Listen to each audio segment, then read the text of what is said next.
여러분 안녕하십니까? 아시는 분들은 아시겠습니다만 문재인 주사파 정권 시절 민주당의 현역 위원들과 또한 전과사범 이재명의 핵심 관계자들, 문재인의 청와대 핵심 관계자들이 여의도 주가 조작 사건에 얼마나 많이 연루가 됐었습니까? 당시에 검찰이 이 문재인 세력들과 또 민주당 세력들, 이재명 세력들이 가담된 이 여의도 주가 조작 사건을 검찰이 수사에 본격 시동을 걸었을 때 이것을 막기 위해 추미애 전 당시 법무부 장관이 여의도의 저승사자라고 할 수 있는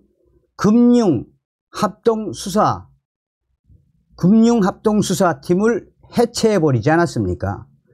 자, 지금 현재 이재명과 민주당, 김부겸 난리가 났습니다. 지금 라임, 김봉현 폭로 편지 터졌습니다. 신전대엽 성명 발표, 김부겸은 다 팔아. 정성산 TV 좋아요, 구독, 알림은 큰 힘이 되겠습니다. 자, 라임, 김봉현이가 어떻게 된 일일까요? 라임, 김봉현, 이재명 캠프 도이치 정치 공작으로 대선판 완전히 뒤집어 버리려 했다. 옥중 폭로 편지, 김건희 타켓 공작, 민생경제연구소 소속 민변 변호사 제2의 김봉현 거짓 폭로 편지 준비, 라임 펀드 사태의 주범으로 징역 30년을 확정받고 복역 중인 김봉현 전 스타모빌리티 회장 김봉현 씨는 대선판을 완전히 뒤집어 버리기 위해 이재명 캠프가 2021년 말부터 2022년 대선 직전까지 도이치모터스 주가 조작 관련 공작을 실행했다라고 주장했습니다. 사실상 민주당이 기획하고 진행한 정치 공작이라고 작심 옥중 폭로 편지를 공개했습니다. 이와 같은 내용은 지난 3월 13일 김봉현이가 변호인을 통해 공개한 A4 용지 11장 분량의 자필 폭로 편지에 나와 있습니다. 도이치모터스 주가 조작과 김건희 여사는 전혀 관련이 없다는 보도가 수차례 나왔음에도 민주당은 특검법까지 만들어 공세를 취했습니다. 김봉현이는 민생경제연구소는 이재명 민주당 대표와 민주당 정치 공작의 선봉대입니다 라고 밝혔습니다. 그러면서 그는 이 모 변호사는 이 민생경제연구소에서 간부로 활동했는데 도이치모터스 사건의 피의자를 이용해 제2의 김봉현 입장문 폭로 사태를 만들겠다라고 했다고 강조했습니다. 이 이모 변호사는 김봉현이가 4년 전인 2020년 10월 16일 언론에 공개한 옥중 편지를 쓰라고 설득한 인물이라고 했습니다. 4년 전 김봉현이는 검찰 측으로부터 여당, 민주당 정치인들과 청와대 강기정 수석 정도를 잡아주면 보석 재판을 받게 해주겠다는 회유를 받았다라는 취지로 허위 주장을 내놨었습니다. 김봉현 씨는 민주당 측 이모 변호사가 2020년 9월 거의 매일 구치소로 찾아와 검찰을 믿지 말고 민주당 편에서 검찰을 공격하라.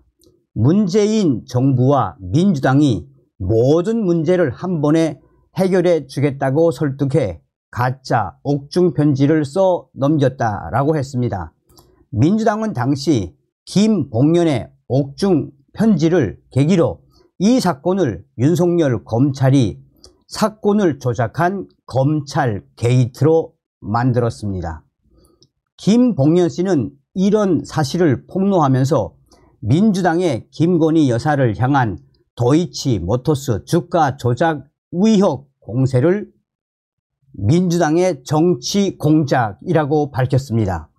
그는 13일 편지에서 도이치모터스 주가 조작 사건 관련 핵심 피의자인 이모 씨가 체포되자 이 변호사가 나에게 피의자 이 씨를 아느냐고 물어봤다라며 예전 지인을 통해 몇 차례 만난 적이 있다라고 하자 이 변호사가 자신이 이 씨의 변호인이 돼 제2의 김봉연 입장문 폭로 사태를 대선판을 완전히 뒤집어 버리겠다라고 했다라고 썼습니다. 김봉연 씨는 이 변호사는 이런 사실, 도이치모터스 정치 공작이 이재명 후보 캠프에도 보고가 됐다라고 했다며 그는 이 변호사 이번 일 성공하면 그야말로 영웅이 되고 대선의 1등 공신이 돼 청와대 법무비서관이나 민정비서관으로 들어갈 것이라고 했다라고 전했습니다. 김봉연 씨는 이모 변호사는 내 지인의 이름을 대고 도이치모터스 피의자 이 씨를 수차례 접견을 했다라며 이모 변호사는 나에게 이 씨와 그의 부인을 적극적으로 설득해 달라고 부탁했으나 대선에 영향을 미칠 수 있다는 사실이 큰 부담이 되어 움직이지 않았다라고 썼습니다.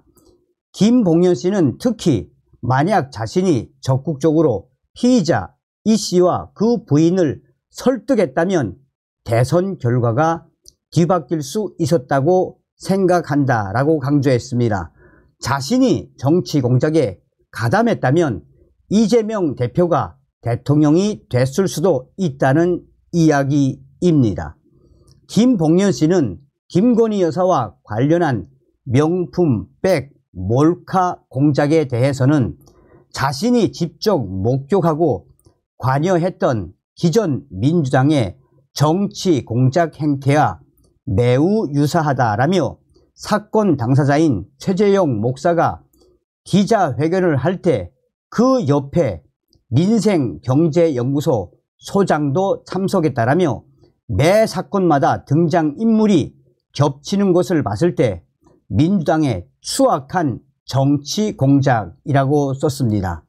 한편 이모 변호사는 이날 입장문을 내고 김봉연 씨의 폭로 내용은 전혀 사실이 아니다라며 이 김봉연 씨의 저희를 모르겠다라고 했습니다. 이모 변호사는 김봉연 씨에게 옥중 편지를 작성하게 한 혐의로 작년 3월에서 4월 두 차례 구속영장이 청구됐지만 모두 기각이 됐습니다. 민주당은 입장을 내지 않고 있습니다. 자, 신전대엽 민주선대위원장 김부겸 라임 연류 위역 철저 진상 규명 김부겸은 답하라. 신전대엽은 15일 김부겸 라임 연류 위역 철저한 수사로 진상 규명하라 라는 제목으로 긴급 성명을 내고 최근 더불어민주당 상임 공동선대위원장에 임명된 김부겸 전 총리에 대해 철저한 검증으로 국민들의 의문에 명확히 대답을 하는 것만이 최소한의 명분을 만들어질 것이라고 지적했습니다. 다음은 성명 전문. 김부겸의 귀환. 김부겸 전 총리가 더불어민주당 상임 공동선대위원장에 임명되었다. 이에 수천 명의 국민들에게 최소 1조 6천억 원의 피해를 입혔던 라임 사태에 김부겸 위원장이 연루되었다는 의혹이 다시 도마에 올랐다. 김부겸 전 국무총리의 사위 최민석 고려 아연 상무일가는 대신증권과 라임자산운용의 비공개 펀드 테디스 11호의 가입자인 것으로 밝혀진 바 있다.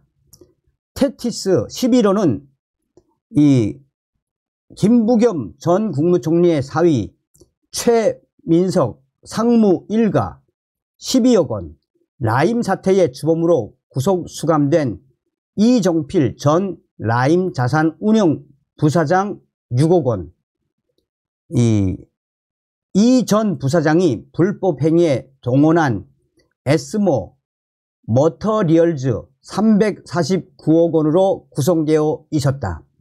또한 매월 20일 하루만 환매가 가능한 라임의 다른 상품들과는 다르게 매일 환매가 가능했으며 보통 1%인 판매 보수율도 0.04%에 불과했다.